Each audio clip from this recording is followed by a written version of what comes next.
আজকের ভিডিওটি specially beginner ইউটিউবারদের জন্য, যারা আমার মতো কন্টেন্ট ক্রিয়েটর, যারা কন্টেন্ট ক্রিয়েটর নয়, কারণ আজকের এই প্রজেক্টটি আপনাদের কোনো কাজের না। তারপরও ভিডিওটি দেখতে থাকুন, আপনারা জানতে পারবেন এটি আমি কিভাবে তৈরি করলাম এবং মন চাইলে আপনারাও তৈরি করতে পারেন। ইউটিউব প্লে বাটন ইউটিউবের পক্ষ থেকে পাওয়া একটি অ্যাওয়ার্ড।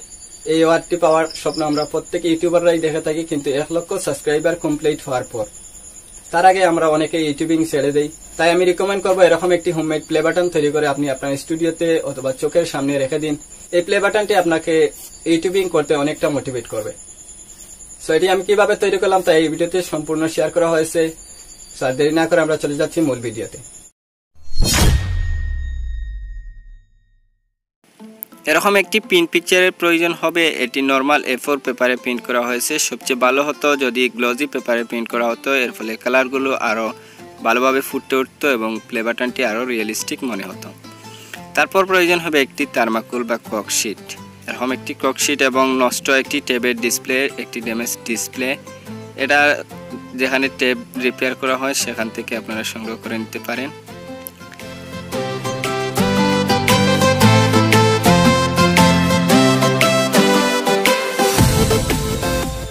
এরকম একটি প্লে বাটন আপনারাও যদি তৈরি করতে চান তাহলে এই প্লে বাটনের পিকচারটি আপনারা আমার কাছ থেকে সংগ্রহ করে নিতে পারেন। জাস্ট আপনাদের নামটি এখানে বসিয়ে আপনারা প্রিন্ট করে এরকম একটি প্লে বাটন তৈরি করতে পারবেন। তার জন্য আপনাদের যেটা করতে হবে, আপনাদের হোয়াটসঅ্যাপ নাম্বারটি আমাকে কমেন্টের মাধ্যমে পাঠিয়ে দিতে হবে। আমি আপনাদেরকে হোয়াটসঅ্যাপে এই পিকচারটি পাঠিয়ে দিব। এখানে আমি যে প্লে বাটনটি তৈরি করছি এর সাইজ হচ্ছে কি 21 সেন্টিমিটার বাই 27.5 সেন্টিমিটার।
Yeah.